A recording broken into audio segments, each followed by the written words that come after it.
출애굽기 20장 14절입니다.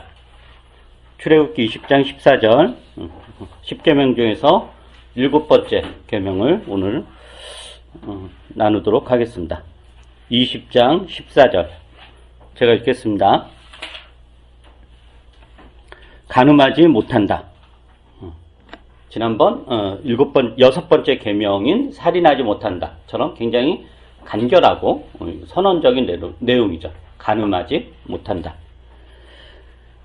이 성경에서 이 간음은 두 가지 의미로 사용이 됩니다. 첫째는 부부 관계에서 남편 혹은 아내가 배우자 이외의 사람과 성관계를 함으로 부부 관계를 깨뜨리는 경우, 그것을 이제 간음이라고 표현하고, 또 하나는 하나님과 언약 관계에 있는 이스라엘 백성이 우상이나 이방신을 섬김으로 하나님과 맺은 언약 관계를 깨뜨리는 경우에도 간음이라는 표현을 굉장히 많이 사용했습니다. 오히려 그 구약에서는 후자의 의미로 간음이라는 말을 많이 사용했죠. 그리고 이러한 간음은, 그러니까 부부 관계 이외의 사람과 관계를 가짐으로 그 관계를 깨뜨리는 거라든가, 이스라엘 백성, 하나님과 언약 관계를 맺은 이스라엘 백성이 하나님 이외의 다른 신을 섬기는, 즉 우상숭배, 이거는 매우 심각한 죄악으로서 그 처벌이 사형의 중벌에 처했습니다. 이게 이제 현대사회하고 조금 달라요. 현대사회는 모든 나라가 그러는 건 아니지만 대부분은 그 간음, 우리가 흔히 표현한 간통, 이게 도덕적 비난의 대상이지만 대부분 형사처벌을 받아야 되는 범죄로 다루지는 않죠. 우리나라도 몇 년 전에 이 간통죄가 폐지가 되었잖아요. 그러니까 성인이 서로 합의하에 하는 성관계에 대해서는 어떤 경우를 막론하고 형사처벌의 대상은 아닙니다. 도덕적으로 비난을 받거나 이럴 수 있을지 몰라도 그게 그 처벌을 받아야 되는 그런 건 아니죠. 근데 반면에 강간 등의 성폭력은 엄중하게 이제 처벌을 받죠. 그런데 이제 구약의 율법을 보면은 간음의 경우에는 이유 여하를 막론하고 그 법적 처벌이 사형이었습니다. 사형. 구약에선, 율법엔. 근데 강간 등의 성범죄에 대해서는 이 사형에 처한 간음보다 처벌이 굉장히 약했어요. 이렇게 강간을 했다? 그러면은 그 대상을 데리고 산다. 그러면은 처벌이 면해진다라든가, 아니면 다른 걸 한다든가, 이런 식으로 해서 사형이거나 그러지 않았단 말이죠. 그래서 구약에서는 이 강간보다 간음을 더 심각한 범죄로 여겼던 거예요.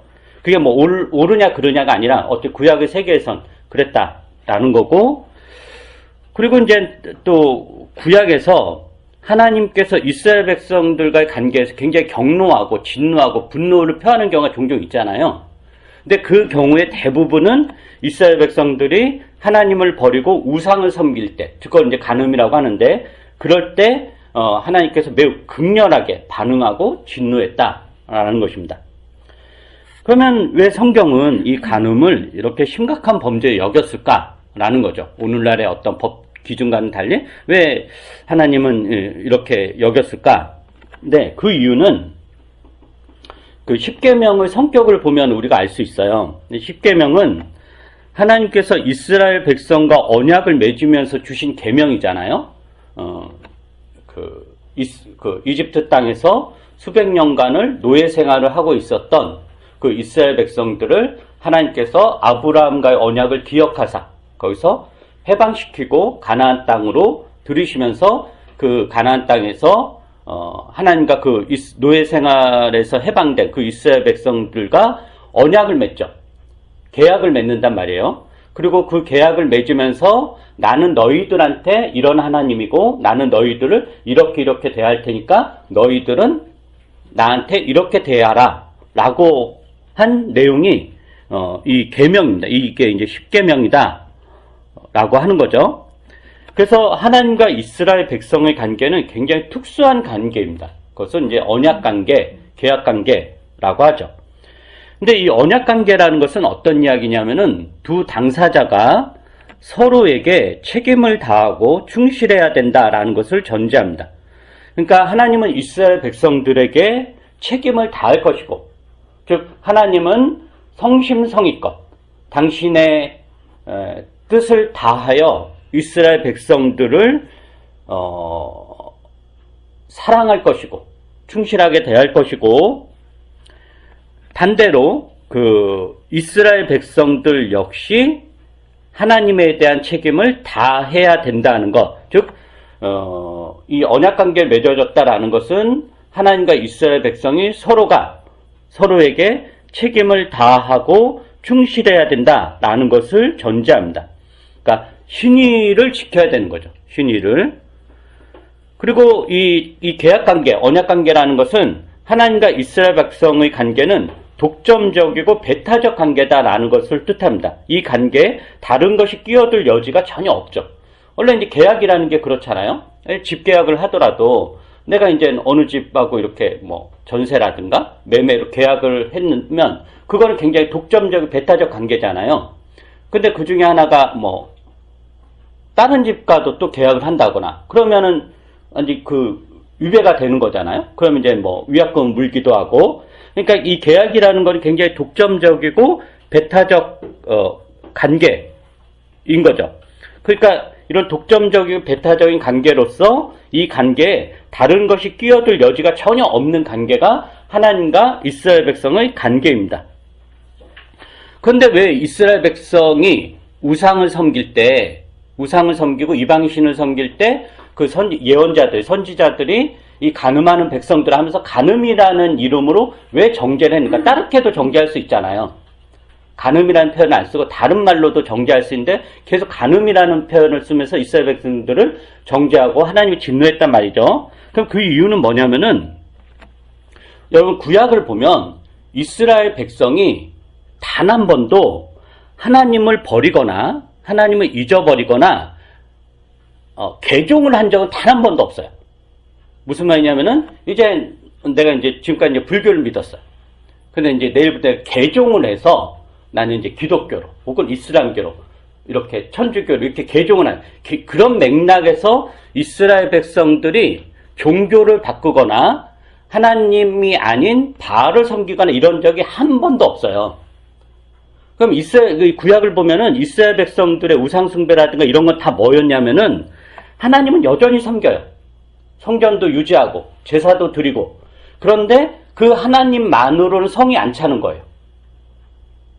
그래서 하나님을 섬기는데 이 하나님이 우리에게 모든 걸 다 주진 않는 거예요. 그러니까 하나님 이외에 다른 걸 섬기는 거죠. 하나님도 섬기면서 다른, 그게 이제 이스라엘 백성들이 이렇게 우상을 섬긴 이제 방식이었다라고 하는 거죠. 그래서 그걸 간음이라고 하는 거예요. 이스라엘 백성들이 개종을 해서 아예 이제 우리는 이제 여호와 종교는 안 믿어. 이제 그건 끝. 이제 바알 종교를 믿겠어요. 이거는 간음이 아니지. 이거 바꾼 거니까. 그러니까 여러분이 간음이라는 거는 부부 관계가 이혼을 했어요. 그러면 간음이 아닌 거잖아요. 뭐 이혼해가지고 끝났어.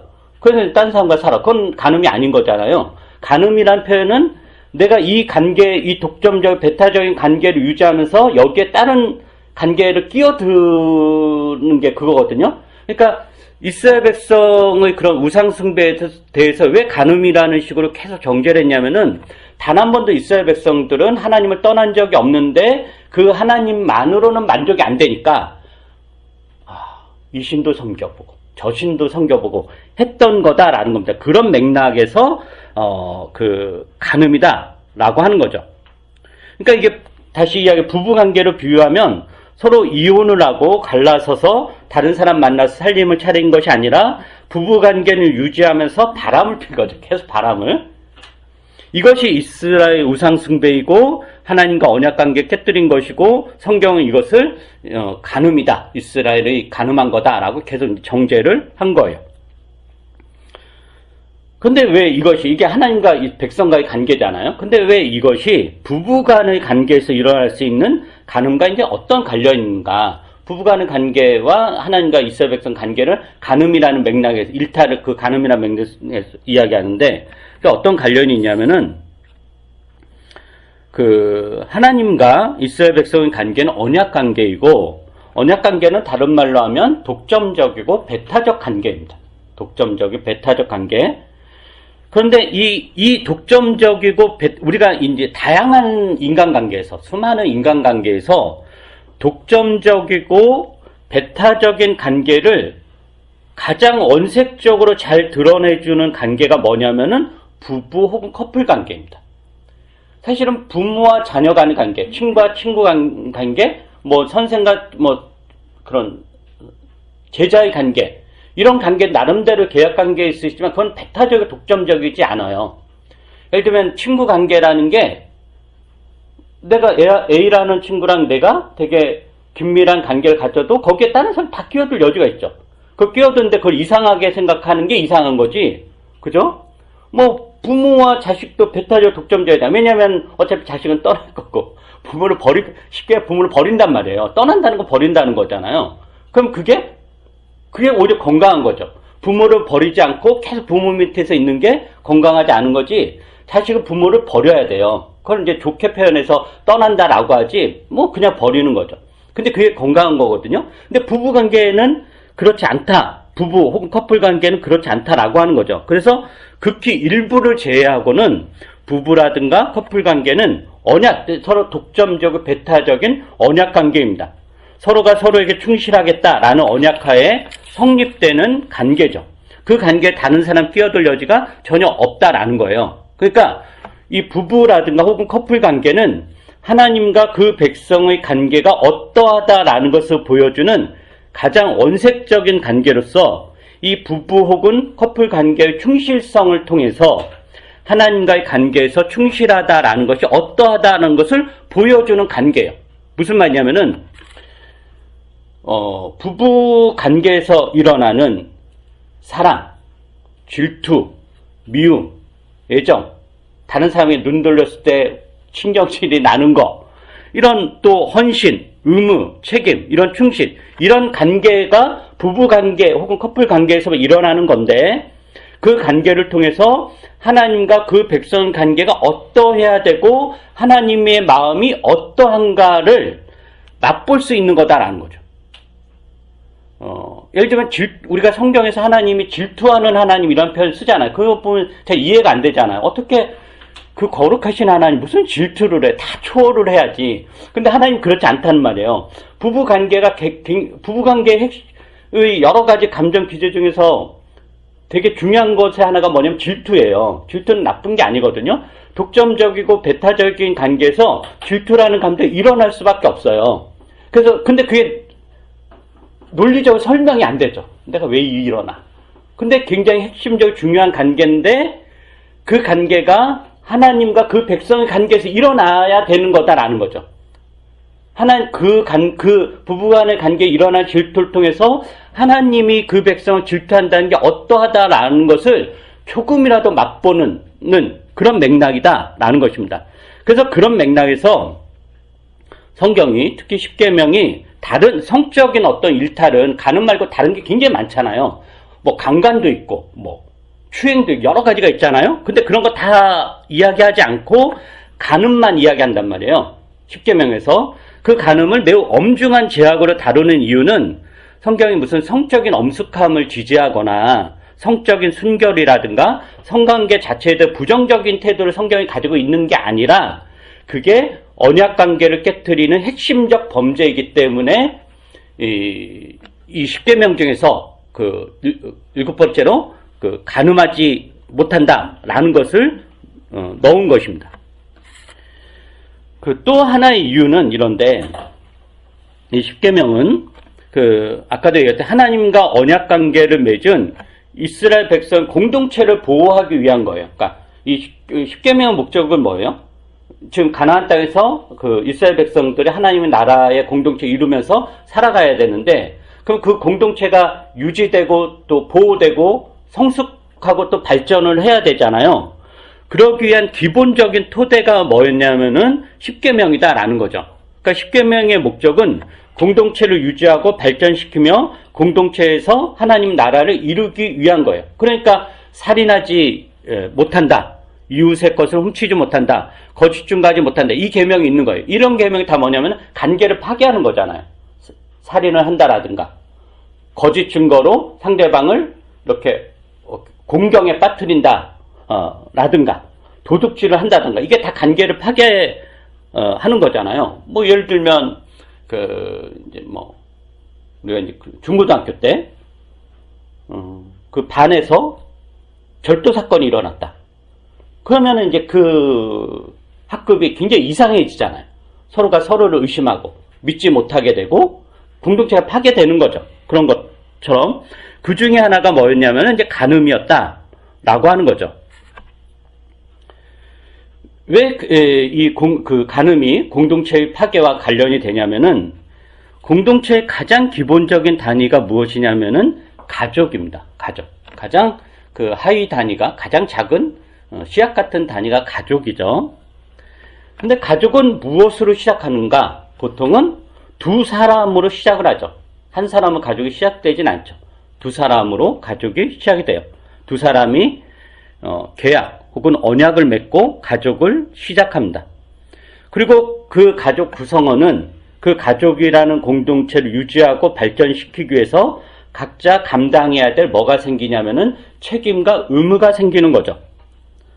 서로에게 헌신하고 충실하고 의무를 다해야 되고 개인의 어떤 개인적 욕망을 실현하기보다는 그 가족이라는 공동체를 이루어 가기 위해서 힘을 쏟아야 됩니다. 그래서 뭐 결혼했다, 부부관계가 되었다, 커플관계가 되었다는 거는 내 욕망이 너로 인해서 마음껏 발휘된다 이게 아니죠. 대부분 그렇게 생각하죠. 그래서 다 깨치는 거죠. 그 관계에 들어간다는 거는 이 관계로 인해서 내 욕망이 사실은 줄어드는 거예요. 그리고 왜냐면은 내 욕망을 실현하기 전에 상대방 욕망과 조율해야 되는 이런 일이 이제 그 발생을 하는 거죠. 그러니까 자기 욕망을 온전히 실현하려면은 그냥 결혼하지 말고 혼자 사는 게 제일 속 편한데 왜 굳이 그 결혼을 하면서까지 자기 욕망을 실현하는 거. 이거는 남을 희생시키고 남을 착취하면서 자기 욕망을 실현하는 건 똑같은 거예요. 그러니까 어쨌든 그렇다라는 거죠. 그래서 그 가족이라는 공동체를 이루기 위해서 힘을 쏟아야 되는데 그런데 간음은 그 관계를 깨트리는 가장 원색적이고 대표적인 행동이다라는 것입니다. 그런데 이제 우리가 이걸 조금 더 이제 확대해서 생각을 해봐야 돼요. 이 간음하지 못한다라는 계명은 특정한 행동에 대한 금지잖아요. 특정한 행동에 대한 금지인데, 근데 그 계명의 목적이 공동체를 유지하고 지키기 위한 거잖아요. 근데 공동체를 유지하고 지키는데 방해가 되는 것, 즉 공동체를 파괴하는 것이 간음만 있겠는가? 라는 거죠. 간음만 안 하면 우리는 늘 행복하다. 이렇진 않잖아요. 그러니까 서로에 대한 책임을 다하는 게 성관계만 해당되겠는가? 그렇지 않죠. 훨씬 더 많이는 정신적, 신체적 폭력도 관계를 파괴하는 것이고 각자 해야 될 책임과 의무를 하지 않는 것도 관계를 파괴하는 것이고 상대방을 존중하지 않고 함부로 대하는 것도 관계를 파괴하는 겁니다. 나는 이야기하기 싫어. 나는 좀 대화하는 거 싫어. 해서 하지 않는 것도 관계를 파괴하는 겁니다. 부부간의 대화나 커플간 대화는 의무예요. 그거는 좋아서 하는 게 아니라 이 관계를 우리가 이제 밥을 먹는 게 당연히 밥이 맛있고 좋아서 먹기도 하지만 맛이 없어도 살기 위해서 먹어야 되는 거잖아요. 그런 게 관계에서 굉장히 많다라는 것입니다. 근데 그것을 하지 않으면 간음하지 못한다라는 이 계명을 어기는 것입니다. 신약그룹에 보면 예수께서 산상수훈에서 이 간음하지 못한다라는 계명을 조금 더 확대해서 이야기했는데 그걸 한번 확대해서 이야기했던 본 뜻을 이야기하셨죠. 한번 볼까요? 마태복음 5장입니다. 마태복음 5장 27절부터 32절을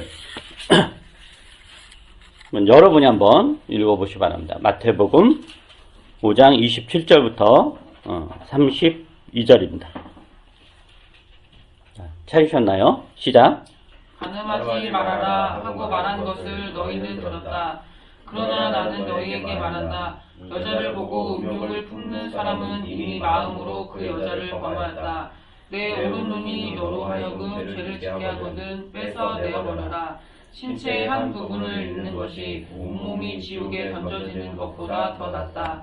또 내 오른손이 너로 하여금 죄를 짓게 하거든 찍어서 내버려라. 신체의 한 부분을 잃는 것이 온몸이 지옥에 던져지는 것보다 더 낫다.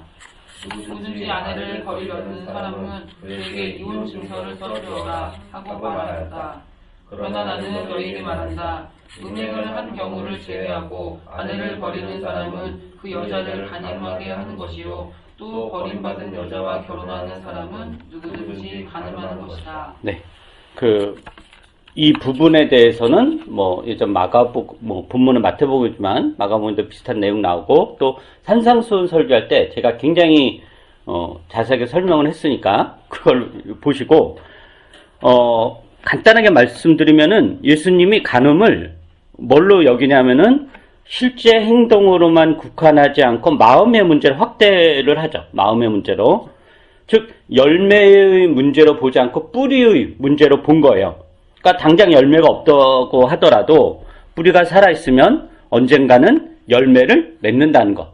그러기에 지금 간음이라는 열매를 맺지 않아도 음욕이라는 뿌리가 있으면 언제든지 간음이라는 열매를 맺을 가능성이 있다는 것. 그래서 그 음욕이라는 뿌리를 제어해야 된다. 라는 게 이제 예수님 말씀인 거죠. 그리고 나서 어떤 이야기 하냐면 이혼에 대한 이야기를 해요. 그죠?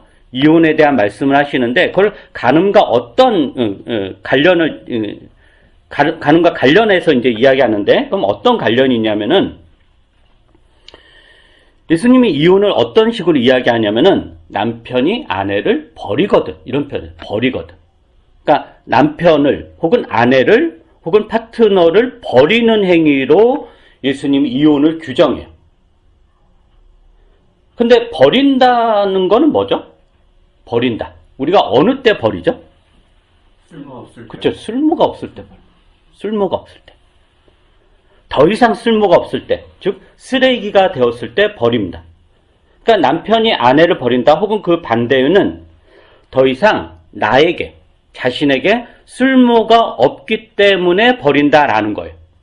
그것을 간음이라든가 음액의 맥락에서 이야기하면 더 이상 성적 매력이 없어졌기 때문에 성적 대상으로서는 쓸모가 없어졌기 때문에 이런 거예요. 그래서 버린다라는 거죠. 그래서 예수께서 이러한 이혼을 강력하게 정죄하는 것입니다. 이혼은 굉장히 여러 가지 맥락에서 일어날 수 있잖아요. 다양한 그런 모든 이혼을 지금 정죄하는 게 아니라 지금 이 본문의 맥락에서는 상대방을 쓸모없는 존재로 여겨버리고 버리는, 더 이상 쓸모가 없어져서 버리는 맥락에서 이혼을 강력하게 정죄하는 것입니다. 그렇다면 여기서 우리가 고민해야 되는 것은 뭐냐면은 관계를 유지하고 지속시키며 더 성숙한 관계로 만들어가는 것은 자연스럽게 일어나는 일이 아니다라는 거죠. 그 가족의 시작 혹은 부부의 시작, 커플의 시작은 물론 이제 그 시작도 힘은 들죠. 그러나 어쩜 그렇게 큰 힘을 들이지 않는 일일지도 모릅니다. 왜냐하면 처음 시작할 때는 우선 서로에 대한 성적 매력이 있고 눈에 뭐가 씌었든지 간에 자연스럽게 끌리는 마음이 있잖아요. 뭔가 마음에 드는 거죠. 마음에 드는 거. 그렇게 이제 시작을 하는 거예요. 그러니까 마음에 들어서 시작을 하는 거예요. 그러니까 이제 쉽죠. 근데 그런 마음이 오래 가느냐? 오래 가지 않는단 말이에요. 세월이 흐르면 시작할 때 마음은 바래지고 시들어지고 사라진단 말이에요. 그 모닥불을 생각을 해보세요. 처음에 이제 그 나무 장작을 이렇게 쌓아놓고 거기 이제 휘발유 부어서 불을 붙이죠. 그럼 순식간에 활활 타오르잖아요. 그럼 그 활활 타오름이 언제까지 가요? 몇 시간 못 가죠. 근데 그 불을 유지하기 위해서는 계속 어떻게 해야 되냐면은 계속 지켜보면서 장작을 계속 넣어줘야 되죠. 그래야지 꺼지지 않고 계속 활활 타오르죠. 그러니까 처음에 활활 타오르다 그거 내버려 두고 아유 언제 계속 가겠지 이러면은 이렇게 꺼진단 말이에요. 그러니까 부부라든가 커플 관계 지속 성장은 처음 시작할 때 마음으로 유지되는 것이 아니라 끊임없이 관계를 유지하고 발전시키기 위해서 서로 애를 쓰는 것이 유지가 되는 거예요. 그래서 간음하지 못한다라는 계명을 지키기 위해서는 간음이라는 특정한 행동을 하지 않는 것으로 지켜질 수 있는 것이 아니라 그 뿌리가 되는 음욕을 다스리는 것으로 지킬 수 있는데, 그 음욕을 다스리기 위해서는 단지 눈을 감고 귀를 닫는 것으로 다스릴 수 있는 것이 아니라 서로를 늘 쓸모 있는 존재로 여기는 것, 쓸모 있는 존재로 발전시키는 것으로 가능합니다. 그래서 처음 시작할 때 내가 이 사람 참 나한테 쓸모 있어 라고 하는 것과 5년차, 10년차, 20년차 그건 굉장히 다르단 말이에요. 근데 처음에 그것만을 가지고 가면 당연히 나중에 10년 지나선, 5년 지나선, 20년 지나선 쓸모없는 존재가 되죠.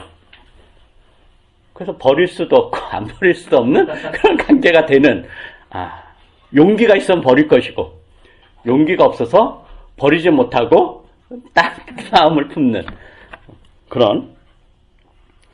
그래서 그러기 위해서는, 즉 이 관계를 발전시키기 위해서는 뻔한 이야기지만 서로의 존재를 존중하고 그 이야기에 귀를 기울이고 서로의 마음이 어떠한가를 늘 살펴주어야 됩니다. 부부관계나 커플관계는 자신의 욕망을 실현하기 위한 관계가 전혀 아닙니다. 오히려 자신의 욕망을 희생하고 양보하고 상대방을 배려하는 관계죠. 파트너를 쓸모없는 존재로 여기는 것이 아니라 늘 나에게 필요한 존재로 여기며 관계를 만들어 가는 게 필요하고, 이거는 평생 노력해야 됩니다. 그러니까 여러분들 이따위 말에 속으시면 안 돼요. 자연스러운 마음, 스스로 우러나오는 마음이 중요하지. 스스로 우러나오지 않고 하는 건 가식이야. 그래서 나는 내 마음이 뭔가 저절로 우러나오기 전까지는 대화를 하지 않겠어. 이런 거는 다 사탄의 속삭입니다. 그런 속임수에 넘어가지 말고 억지로라도 의도적으로라도 관계의 발전을 해서 무엇인가를 해야 됩니다. 그러니까 간음을 하지 않기 위해서는 지금 파트너와의 관계에서 내가 노력하는 부분이 무엇인가, 서로가 노력하고 있는 것은 무엇인가, 나는 상대방을 어떻게 배려하고 있고 상대방에게서 무엇을 발견하고 있는가, 이 관계에서 무엇을 알아가고 있고 무엇이 즐겁고 좋은가를 찾아야 됩니다. 그러니까 노력해야 되는 거죠. 근데 이게 저절로 되는 것이 아니라 계속 만들어 가야 되는 거다라는 것입니다. 그리고 이걸 조금 더 확대해서 이야기를 하면은 간음하지 못한다라는 계명은 단지 부부나 커플 간의 관계에서만 국한되는 것이 아니라 교회 공동체의 관계로 넓혀서 적용을 해야 되는데, 왜냐하면 이 계명의 목적이 공동체를 유지하기 위한 거잖아요. 그리고 하나님 나라 발전시키는 것. 그래서 하나님과 예수 그리스도와의 언약 관계에 있는 교회 공동체는 영적인 간음을 하지 않도록 애를 써야 되는데, 그게 뭐냐면은 우상이죠. 근데 현대사회의 우상은 우리가 무슨 신상을 섬기거나 그런 건 아닐 거 아니에요. 현대사회의 우상은 돈일 텐데, 자본주의일 텐데, 그거에 빠지지 않도록 애를 쓰는 것. 돈에 목숨을 건다던가, 돈을 버는 게 인생의 최고 목적이 된다거나 그러지 말아야 됩니다. 인생의 가치를 돈에 두지 말아야 되죠.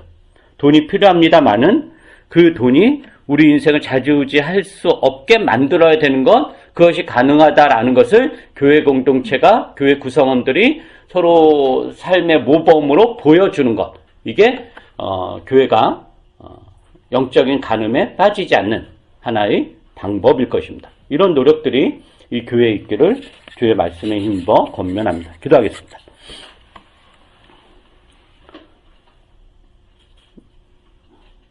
우리와 언약 관계를 맺으시고 우리를 끝까지 사랑하기로 작정하신 하나님, 지금도 주님은 당신의 그 신실함과 온갖 책임을 다해서 우리를 돌보시고 우리에 대한 약속을 실현해 나가십니다. 그러나 우리는 너무도 연약하여 그 호세아 선지자의 그 여러 부인들처럼 계속 우상을 섬기고 바람을 피고 딴짓을 일삼습니다.